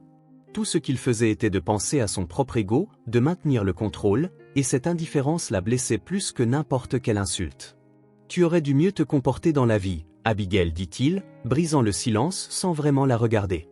Maintenant que tu es là à mendier de l'aide parce que tu as pris de mauvaises décisions. Ça a toujours été comme ça avec toi, n'est-ce pas? Méprisant tout ce qui t'a été donné, jetant les opportunités. Maintenant, tu en paies le prix ?» Ces mots la frappèrent comme une gifle. Elle ferma les yeux, essayant de contrôler ses larmes. « Je n'essaie que de sauver mon fils, » répondit-elle, sa voix faible mais pleine de détermination. « Tout ce que je demande, c'est une chance de lui donner un avenir. » Son père la regarda, sans réponse, et se leva. « Tu es juste une mendiante, » conclut-il d'une voix glaciale. « Je ne veux plus te soutenir. » Les larmes commencèrent à couler de ses yeux, incontrôlablement, et sans réfléchir, elle se laissa tomber à genoux devant lui, sa dignité écrasée par le désespoir. « Je t'en prie, père, ne m'abandonne pas maintenant, dit-elle à peine audible, entre deux sanglots. Je ferai tout, mais ne laisse pas mon fils mourir, il est ta famille aussi. » Son père l'observa avec un regard de supériorité, savourant le moment de la soumission totale de sa fille. « C'est ce que je voulais voir, Abigail, murmura-t-il avec un sourire cruel. Regarde ce que tu es devenue, pleurant à terre comme une misérable. Peut-être que cela t'apprendra à me respecter. » Elle sanglota, des larmes coulant sur son visage alors qu'elle essayait de contenir son désespoir. « Je veux juste sauver mon fils, s'il vous plaît. Tout ce que je demande, c'est une chance de lui donner un avenir. » Son père resta silencieux pendant quelques secondes, l'évaluant comme s'il s'agissait d'un objet jetable. Enfin, il soupira comme s'il faisait une faveur. « Très bien, je peux payer ce traitement, mais souviens-toi, Abigail, je le fais par pur caprice, pas pour toi ou pour le garçon. Ne me déçois plus, sinon la prochaine fois, même avec des larmes, tu ne pourras pas me convaincre. » Abigail, toujours à genoux, ressentit un léger soulagement mais savait que le prix qu'elle devrait payer pour ce soutien ne ferait qu'augmenter. Mais la surprise était encore à venir. « Maintenant, je ne te veux plus ici tout le temps. Tu es sale et puante, va nettoyer ton fils et remets-toi en ordre. Je ne veux plus te voir dans cet état. » La voix de Henri sonnait comme une ordonnance sans place pour l'argumentation. Elle se releva lentement, les yeux toujours pleins de larmes. « Et qu'est-ce que tu veux encore, père ? » « Je paierai pour le traitement, oui, dit-elle d'un ton indifférent, mais je ne soutiendrai pas cette vie de mendiant que tu as pour ta plus jeune fille. Celui qu'on appelle Lévi va travailler ici. Il nettoiera la maison et fera ce que tu ne peux pas faire. Et s'il ne veut pas, il apprendra à le faire comme si c'était une faveur de ma part. Je ne veux plus te voir traîner ici. » Abigail était stupéfaite. L'idée de mettre son plus jeune fils à travailler chez son grand-père, qui les avait toujours méprisés, était un coup qu'elle n'avait pas anticipé. Mais c'était juste un enfant, Lévi. Ce n'est pas de sa faute. Henri haussa les épaules. Alors qu'il apprenne la leçon, le reste de ta famille devra apprendre que rien n'est donné gratuitement, Abigail. Maintenant, va, et ne me fais plus perdre de temps, dit-il d'une voix tremblante et d'un cœur lourd. Abigail quitta la pièce, sachant que la vie de son plus jeune fils serait désormais marquée par le même mépris qu'elle avait toujours ressenti de la part de son père. Elle paierait un prix encore plus élevé pour tout ce qu'elle avait fait et pour ce qu'elle avait souffert, mais le plus douloureux était de savoir que ses enfants étaient également entraînés dans cet enfer. Abigail était assise dans la cuisine du manoir de Henri, son regard fixé sur la scène qui se déroulait devant elle, mais son esprit était ailleurs. Elle regardait son plus jeune fils, Lévi, à peine âgé de 8 ans, avec des bras frêles et de courtes jambes, essayant de nettoyer le vaste salon. Ses petites mains luttaient avec le plumeau et le balai, des objets qui semblaient bien trop grands pour lui, tandis que la saleté semblait obstinément refuser de partir. La maison était si grande que, peu importe ses efforts, cela ne semblait jamais suffisant. Chaque mouvement de Lévi était un effort visible, son front en sueur et ses yeux fatigués, mais il ne s'arrêtait pas. Il n'osait pas s'arrêter. Le regard de Henri, assis dans le fauteuil, le regardant en silence, faisait que le garçon accélérait encore plus son travail, comme si le temps lui était contre lui, comme si le simple acte de respirer était une offense envers l'homme qui l'avait forcé à faire cela. Abigail sentit une tension dans sa poitrine à chaque effort que Lévi faisait, mais elle ne pouvait rien faire. Elle n'avait ni force ni option. Son esprit était tourmenté par la pensée que son fils aîné, Miguel, était encore à l'hôpital, ayant besoin de soins urgents, tandis que son autre fils était traité comme un employé, comme si son enfance était une marchandise pouvant être négociée. « Pourquoi ne le fais-tu pas bien, Lévi » grogna Henri depuis le fauteuil, irrité. Il était assis confortablement, comme dans un monde séparé, loin de la misère et du désespoir qui entouraient la maison. « Je te paie pour faire cela, alors fais-le correctement. Je ne veux pas voir de saleté sur cette table. »« Tu écoutes, Lévi » ne répondit-il pas. Il se contenta de hocher la tête, nettoyant encore plus vite, essayant de comprendre ce qu'il faisait de mal, mais sachant qu'il ne pouvait pas répondre aux attentes de son grand-père. Il n'était qu'un enfant. La tension dans la pièce augmentait et Abigail sentait chaque mot, chaque regard de Henri la transpercer comme des couteaux acérés dans son cœur. Elle voulait crier, vouloir courir vers Lévi et le serrer dans ses bras, lui dire que tout cela était faux, qu'il ne devrait pas être là, forcé de travailler pour un homme qui ne se souciait même pas de lui. Mais la peur, la honte et l'impuissance la faisaient taire. « Tu veux faire ça ou pas » demanda Henri soudainement, se levant et s'approchant de Lévi. Le garçon se figea, arrêtant de nettoyer et regardant son grand-père avec de grands yeux, s'attendant à une autre réprimande. « J'essaie, grand-père, » murmura Lévi, sa voix faible et tremblante, ses yeux pleins de fatigue. Il était fatigué, mais il savait qu'il ne pouvait pas montrer de faiblesse. C'est ainsi qu'il avait appris à la vie dans la rue, la faiblesse n'était pas permise. Henri rit sarcastiquement, donnant un coup de coude au garçon, le faisant perdre l'équilibre et faillir tomber. « Ce n'est pas essayer, garçon, c'est être inutile. Si tu veux que je paie pour le traitement de ta mère et de ton frère, tu dois apprendre à être utile, pas un poids mort. Tu devras travailler bien plus dur que ça si tu veux du respect.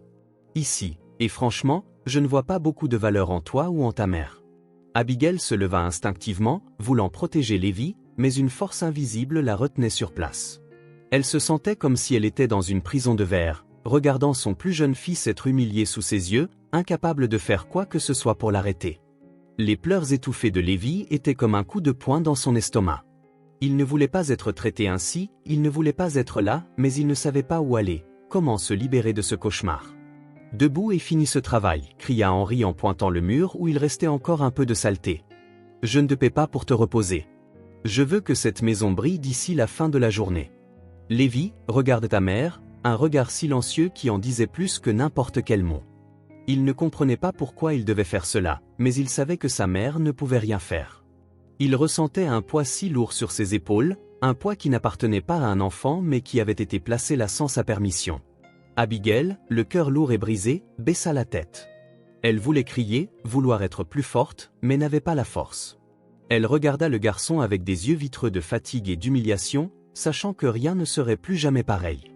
Plus qu'autre chose que de sauver Miguel, ce qu'elle désirait, c'était prendre Lévi dans ses bras et s'excuser d'être si faible, de ne pas avoir pu protéger ses enfants d'un destin cruel.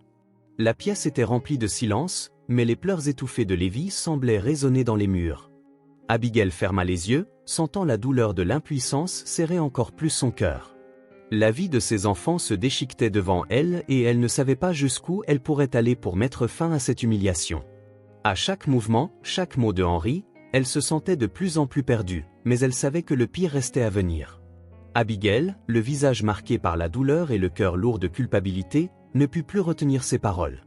Elle regarda son père allongé paresseusement dans son fauteuil et laissa échapper une phrase qui martelait son esprit depuis des jours. « C'est inhumain », dit-elle, la voix brisée par la colère. « Faire ça à un enfant, père, mon fils, juste un enfant, doit travailler pour nettoyer ta maison, tout ça à cause de toi.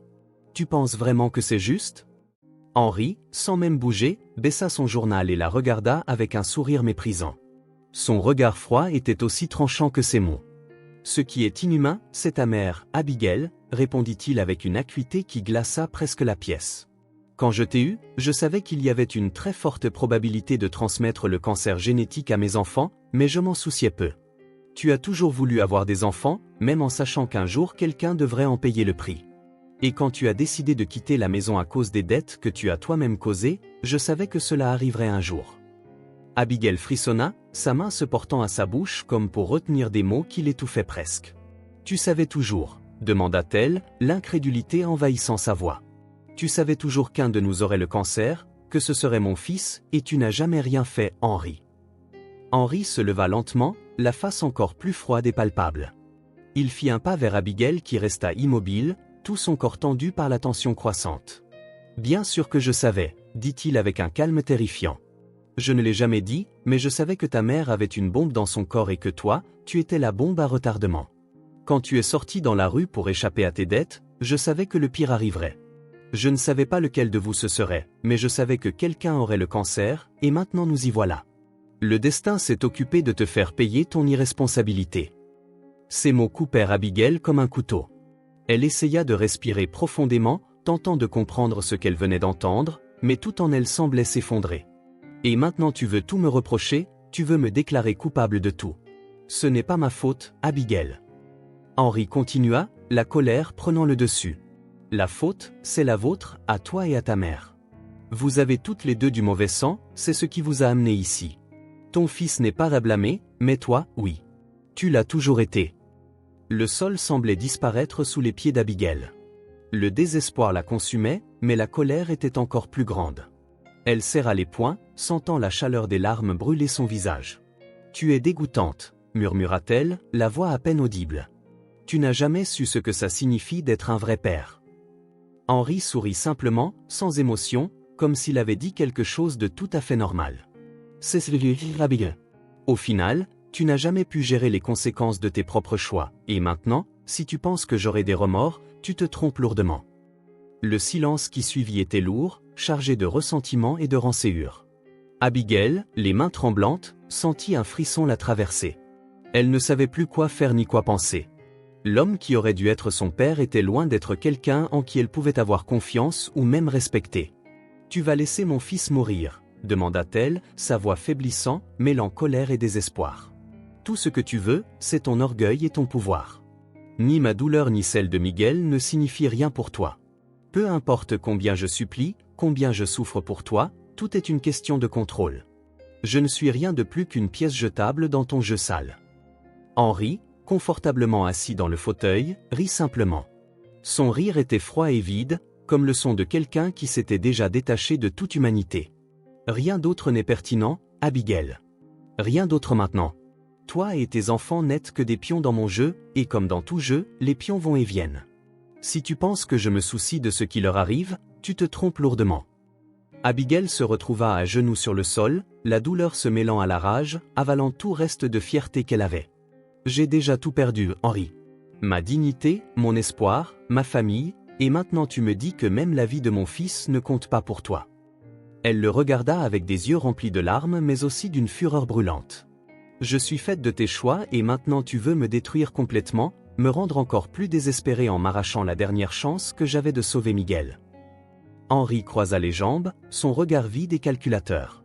Tu te souviens à quel point la vie était facile pour toi quand tu pouvais compter sur mon aide? Mais c'était une illusion, n'est-ce pas, Abigail? Parce que ça a toujours été comme ça. Tu n'as jamais eu le contrôle, tu as toujours été une marionnette et j'ai toujours tenu les ficelles. Maintenant tu es ici, à genoux, suppliant pour quelque chose qui ne peut plus être donné. Tu penses que tes enfants sont plus importants que ma réputation, que mon honneur.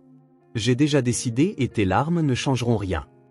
Elle sentit le poids de ses mots, un coup direct au cœur, mais elle ne pouvait toujours pas arrêter de se battre. Tu n'as jamais été un père, Henri. Tu ne t'es jamais soucié de nous, tu n'as jamais rien fait pour nous. Tout ce que tu as fait, c'est nous jeter dans la rue puis nous regarder essayer de survivre. Et maintenant, quand j'ai le plus besoin de toi, tu nous abandonnes comme si nous étions des ordures. Il est impossible que tu sois aussi froid et inhumain. Henri l'interrompit avec un regard glacial. Tu as raison sur une chose, Abigail. Je n'ai jamais été un père et maintenant tu vas apprendre de la pire des façons qu'il n'y a pas de place pour la faiblesse dans le monde dans lequel je vis. Tu ne fais aucune différence pour moi maintenant, tu n'es plus qu'une obligation que je remplirai avec mépris. L'atmosphère entre eux devint lourde, chargée d'une haine mutuelle qui semblait les consumeurs. Abigail, aussi vaincue qu'elle fut, sentit une flamme s'allumer en elle, une détermination qui se mêlait à la douleur.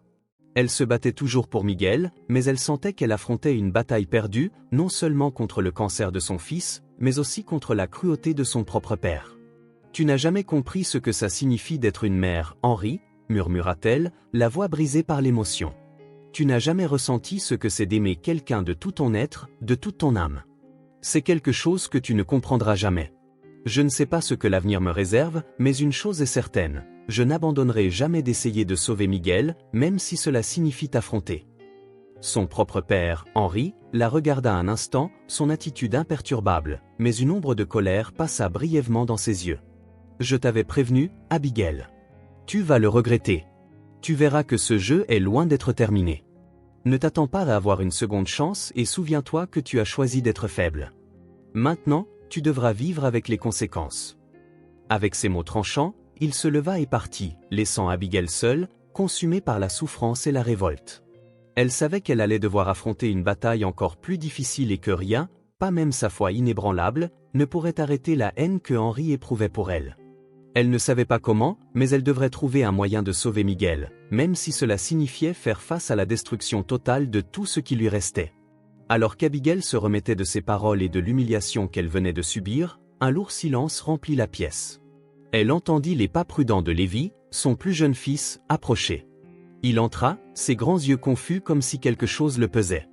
Il regarda sa mère, mais l'expression dans ses yeux était distante et chargée d'une tristesse sombre. « C'est de ta faute, maman, » dit Lévi, la voix tremblante de confusion et de tristesse. « Si ce n'était pas pour toi, Miguel n'aurait pas eu le cancer. S'il n'y avait pas eu pour toi, il ne serait pas à l'hôpital. Tu ne sais pas ce qui va se passer, tu as amené ça dans notre famille. » Abigail resta figée. Les paroles de Lévi furent comme un coup de poing dans l'estomac. Elle le regarda, essayant de comprendre d'où cela venait. Lévi, âgé de seulement 8 ans, ne comprenait pas pleinement ce qui se passait, mais la douleur dans sa voix, la façon dont il s'exprimait la déstabilisèrent. « Lévi, mon fils, ce n'est pas comme ça, » tenta-t-elle d'expliquer, le cœur se serrant en voyant l'expression triste et perdue sur le visage du garçon. « Tu ne comprends pas ce qui se passe. Miguel a le cancer parce que la vie est cruelle, mais ce n'est la faute de personne, ni la tienne, ni la mienne. » Lévi ne semblait pas comprendre. Au lieu de cela, il la regarda avec douleur dans les yeux et répéta plus fermement, « Tu lui as apporté le cancer, tu as fait ça arriver. C'est de ta faute. » Henri était dans la pièce, observant la scène avec un sourire froid. Il ne bougea pas, mais ses yeux brillaient d'un plaisir sadique en regardant le conflit se dérouler. Il s'approcha de Lévi et s'agenouilla à son niveau, comme un conseiller. Le garçon, bien que réticent, regarda son grand-père. « Tu as raison, Henri, dit-il d'une voix basse et venimeuse. Ta mère a fait des choix qui ont mené à ça. Elle et Miguel, ils sont comme une malédiction sur notre famille. Peut-être que tu ne le réalises pas maintenant, mais j'ai toujours su qu'elle n'a jamais été capable de faire les bons choix. » Lévi regarda son grand-père, confus, mais ce qu'il disait semblait d'une certaine manière avoir du sens. Le petit garçon, si naïf, ne comprenait pas la manipulation qui se faisait, mais il ressentait la vérité dans les mots de Henri. Le ton du grand-père, son regard de mépris rendait les mots plus réels, plus puissants. « Ce n'est pas ta faute, Lévi, » poursuivit Henri, maintenant d'une voix plus douce, essayant de gagner la confiance du garçon. « Tu es un bon garçon, mais regarde ce que ta mère a fait. Elle n'a jamais été capable de prendre soin de toi ou de Miguel. Tout cela est une conséquence de ses choix, et maintenant elle te met tout ce fardeau dessus, elle veut que tu acceptes la faute, mais tu n'as pas à la porter. » Lévi regarda sa mère avec une expression triste et confuse, puis tourna de nouveau les yeux vers Henri, comme pour essayer de comprendre ce qu'il disait. Il voulait croire son grand-père, ses mots, il voulait comprendre parce que tout était si désordonné. Il avait si peur de ce qui arrivait à Miguel et maintenant, il semblait que la faute de tout cela était la sienne et celle de sa mère. « Tu penses que c'est ma faute, Abigail ?» demanda-t-il, essayant de contrôler la panique dans sa voix, « que je suis responsable de tout ça, que la douleur de Miguel est à cause de moi ?»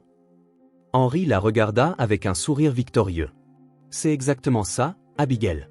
Tu es à blâmer maintenant. Lévi comprend maintenant, il sait ce qui s'est vraiment passé. Tu as apporté la malédiction sur notre famille. » Lévi, les larmes aux yeux, regarda sa mère et répéta encore, « Tu es la raison de ça, tu nous as fait ça. » Les mots coupèrent le cœur d'Abigail comme une lame aiguisée. Elle regarda son fils, essayant de comprendre comment un si jeune enfant pouvait croire que la faute lui revenait. Elle savait qu'il était influencé, manipulé par les paroles cruelles de Henri, mais elle ne pouvait empêcher la douleur de la submerger. « Lévi, s'il te plaît, tenta-t-elle, la voix pleine d'émotion. « Ce n'est pas vrai, tu ne comprends pas, mais tu n'es pas responsable de ça. Personne ne l'est, c'est une question de destin. » Les mots d'Abigail ne semblaient plus avoir de pouvoir. Lévi, confus et affaibli, se tourna vers son grand-père et murmura, « Je veux que Miguel aille mieux, mais je ne sais plus quoi penser. » Henri, observant la scène avec un regard approbateur, sourit, sachant qu'il avait réussi à semer le doute dans l'esprit du garçon.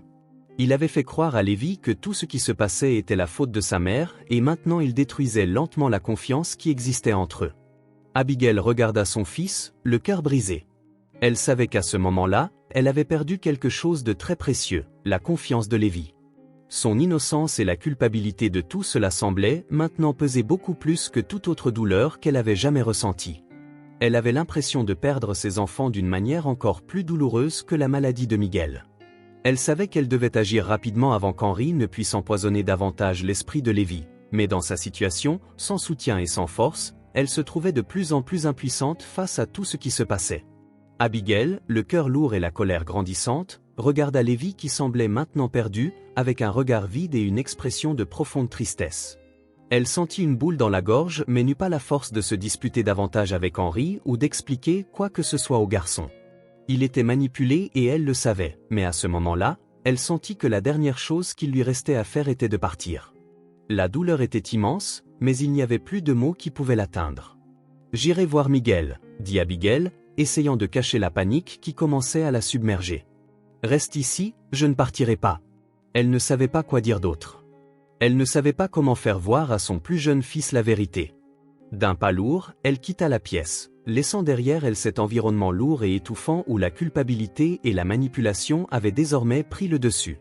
Elle marcha rapidement dans les couloirs de la maison de Henri, essayant de ne pas penser à ce qui se passait. À chaque pas, sa poitrine semblait se serrer davantage, sa respiration devenant plus difficile.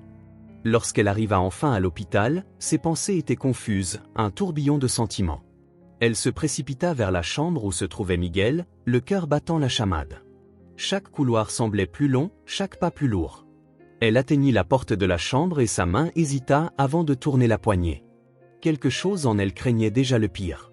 Elle entra lentement et la vue de son fils allongé sur le lit fit s'effondrer son monde. Le silence dans la chambre était assourdissant et la sensation que le temps s'était arrêté l'enveloppa complètement. Miguel était pâle, son visage maintenant marqué par une teinte de douleur qu'elle reconnaissait déjà. Les moniteurs étaient silencieux et la machine qui surveillait sa respiration était éteinte. Elle s'approcha de son lit, les yeux larmoyants, mais elle ne pouvait plus pleurer. La douleur était si grande qu'elle semblait bloquer toute autre réaction. « Miguel » murmura-t-elle en prenant sa main dans la sienne. « Mon fils, s'il te plaît, ne me quitte pas » mais il n'y eut pas de réponse.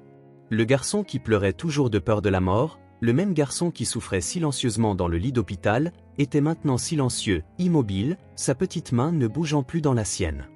Et pendant un instant, Abigail eut la sensation d'être consumée par un abîme sans fin. Elle s'assit à côté du lit, trop faible pour se lever ou réagir. La culpabilité était comme une douleur physique, une blessure dans sa poitrine. « J'ai essayé, Miguel » dit-elle doucement, les mots sortant entre des sanglots. « J'ai essayé de toutes les manières possibles, je voulais tellement que tu vives, je voulais tellement que tu ailles bien. » Elle ne savait plus quoi faire. La bataille qu'elle menait pour sauver son fils avait été vaine. Elle savait que le cancer n'était pas quelque chose qui pouvait être facilement surmonté, mais le poids de ne pas avoir pu sauver Miguel, de ne pas en avoir fait assez, devenait un fardeau qui semblait insupportable. Soudain, le bruit de la porte qui s'ouvrait la fit se retourner. L'infirmière entra avec un regard triste et professionnel, mais avec une touche de chagrin sur le visage. Elle s'approcha et posa doucement sa main sur l'épaule d'Abigail. « Je suis désolée » dit l'infirmière d'une voix basse. « Il n'a pas survécu. Je suis vraiment désolée. » Abigail sentit comme si le sol avait disparu sous ses pieds. Ce n'était pas possible, elle n'y croyait pas. Miguel, son fils, le petit garçon qu'elle aimait plus que tout, était parti. Le sentiment de désespoir et de perte l'enveloppa complètement.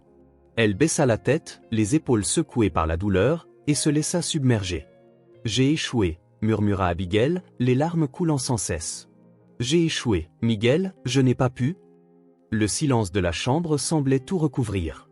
La mort de Miguel n'était pas seulement la perte d'un fils, mais la fin d'une lutte qu'elle ne pourrait jamais gagner. La souffrance de sa vie dans la rue, les sacrifices qu'elle avait faits, les humiliations qu'elle avait endurées, tout semblait maintenant vain. Elle était seule, avec le poids d'une culpabilité écrasante et sans plus de force pour se battre. « J'ai tout fait de travers » pensa-t-elle, se sentant détruite. « J'ai essayé, mais ce que j'ai fait n'était pas suffisant, rien n'était suffisant. » Elle se leva lentement, tenant toujours la main froide de Miguel, et resta là en silence, se permettant de pleurer une dernière fois. Elle savait que sa vie allait changer pour toujours. La perte de Miguel était quelque chose qui ne pouvait être effacé, quelque chose qu'elle ne surmonterait jamais. La douleur était si grande que tout autour d'elle semblait irrelevant et le seul désir qu'elle avait à ce moment-là était de revenir en arrière pour tout faire différemment, mais elle savait qu'elle ne pouvait pas. Abigail était dans un état de profond désespoir. La douleur de perdre Miguel semblait insupportable et elle comprenait à peine comment tout cela s'était produit. Elle était assise dans une chaise dans la chambre d'hôpital, avec un regard perdu, sans la force de pleurer ou d'agir. Le lourd silence était interrompu seulement par le son doux de la respiration du médecin qui approchait avec une expression de tristesse. « Abigail, » dit doucement le médecin, « je suis vraiment désolé. Je sais que rien ne ramènera ton fils, mais je suis ici pour t'offrir quelque chose qui pourrait t'aider. Je vais te proposer un emploi comme aide ici à l'hôpital. Ce n'est pas grand-chose, mais c'est ce que je peux faire en ce moment. Peut-être que de cette façon, tu pourras t'éloigner des rues et t'occuper de Lévi. » Elle leva les yeux, confuse et en même temps touchée par l'offre, mais la tristesse dans sa poitrine était écrasante et elle pouvait à peine répondre. Il n'y avait pas de mots pour exprimer ce qu'elle ressentait, mais le médecin continua d'une voix pleine de compassion. « Je sais que cela n'effacera pas la douleur, mais tu as un autre fils dont tu dois t'occuper et j'espère vraiment que tu accepteras cette opportunité. Ce n'est pas facile, mais c'est un début. » Abigail sentit un nœud serré dans sa gorge. Elle savait qu'elle ne pouvait plus continuer à vivre dans la rue, qu'elle devait faire quelque chose pour Lévi. Cependant, le vide laissé par la mort de Miguel était encore trop grand. Pourtant, elle accepta le poste, sachant qu'au moins ce serait une façon d'essayer d'améliorer la vie de Lévi. Plus tard, avec le travail sécurisé, elle savait qu'elle devait encore affronter une dernière bataille, Henri. Elle ne pouvait plus rester soumise à son homme qui l'avait toujours traitée avec mépris. Déterminée, elle se rendit chez lui, le visage pâle et les yeux ternes mais avec une force qu'elle n'avait pas ressentie depuis longtemps. Abigail entra dans la maison de Henry avec le poids de la perte sur ses épaules, mais en même temps une force grandissante pour affronter tout ce qu'il avait fait.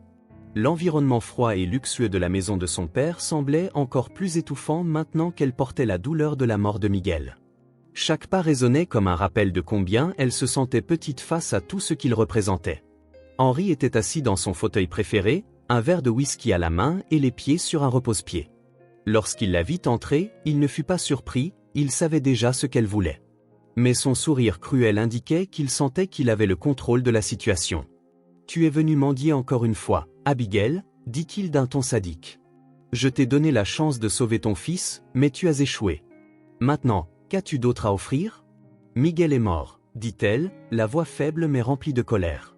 Mon fils est mort et tout ce que tu as fait, c'est m'humilier, me manipuler, me faire traverser tout ça. Tu savais que je demandais de l'aide, mais qu'as-tu fait ?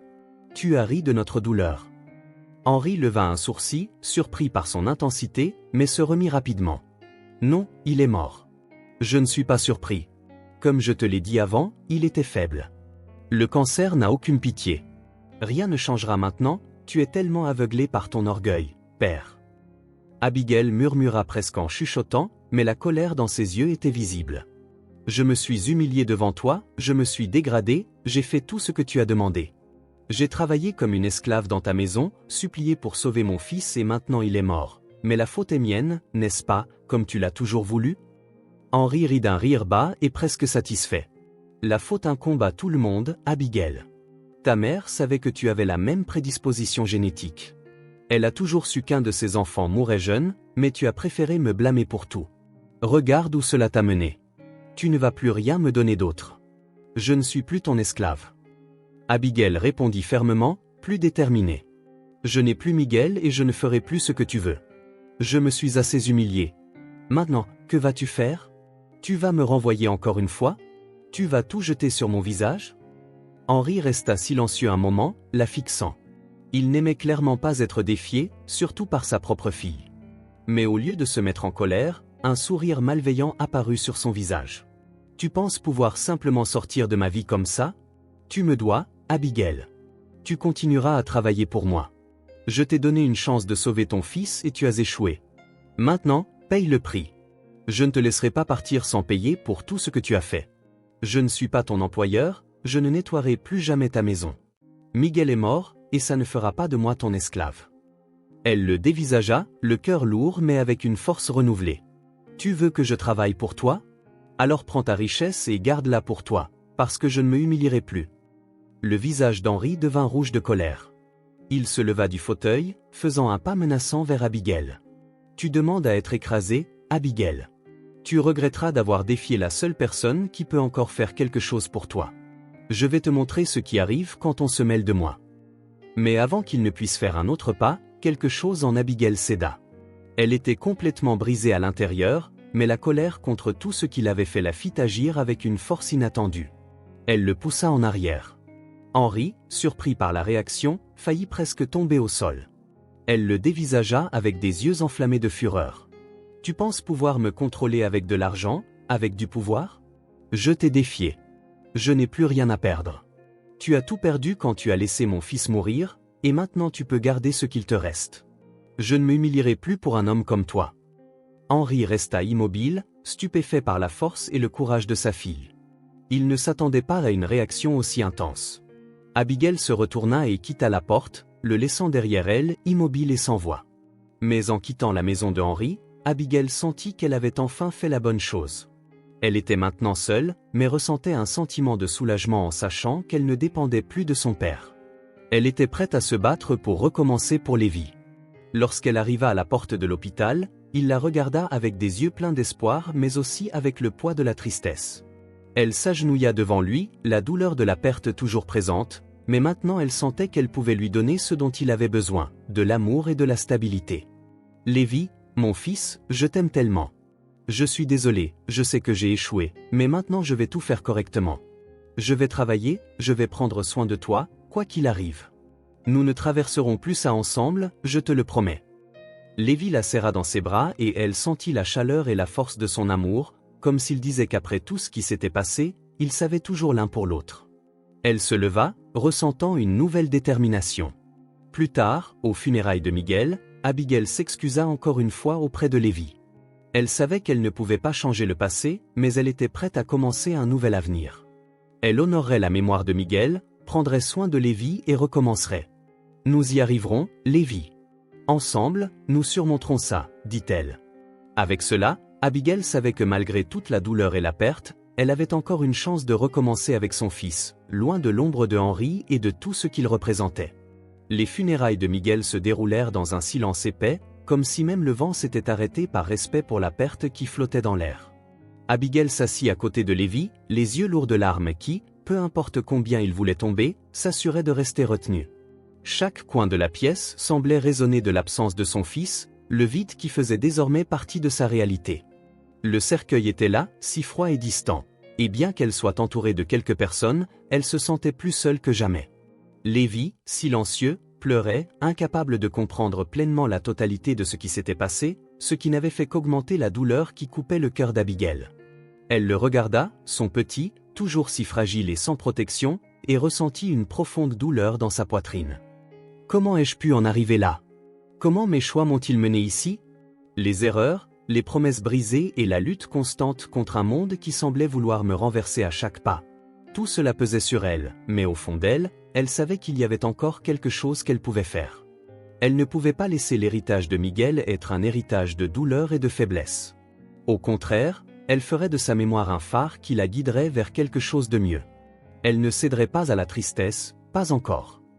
Elle serra la main de Lévi fermement, sentant sa peau douce et l'énergie, bien que quelque peu fatiguée, pulser encore dans sa jeune vie. Il était tout ce qu'elle avait maintenant. Il ne méritait pas de souffrir à cause des choix qu'elle avait faits. Avec la même force qui lui avait longtemps manqué, elle se promit de recommencer pour la mémoire de Miguel, qui, bien qu'il ne soit plus là physiquement, ferait toujours partie d'elle, et pour l'amour qu'elle ressentait pour Lévi, elle trouverait un moyen.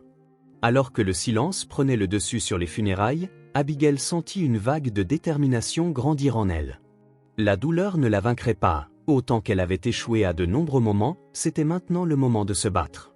Elle ne serait plus une victime de la vie, elle prendrait les rênes de son destin parce qu'en fin de compte, c'est ce que Miguel aurait voulu qu'elle fasse, et pour Lévi, elle ferait tout ce qu'il fallait pour s'assurer qu'il ait la vie qu'il mérite, loin des rues, loin du désespoir et de l'humiliation. Le moment qui semblait autrefois insupportable devint maintenant une étape, un tournant pour un nouveau départ. L'amour maternel qu'elle ressentait pour Miguel et Lévi serait le fondement de tout ce qu'elle construirait à partir de maintenant. Elle se leva, sentant sa force revenir lentement. Le processus serait long, mais elle savait que le premier pas avait déjà été fait. Elle était prête à recommencer. Le lendemain, Abigail se réveilla dans un endroit qui, il n'y a pas si longtemps, semblait un rêve lointain. La petite maison que le médecin lui avait offerte était modeste, mais il y avait quelque chose de réconfortant.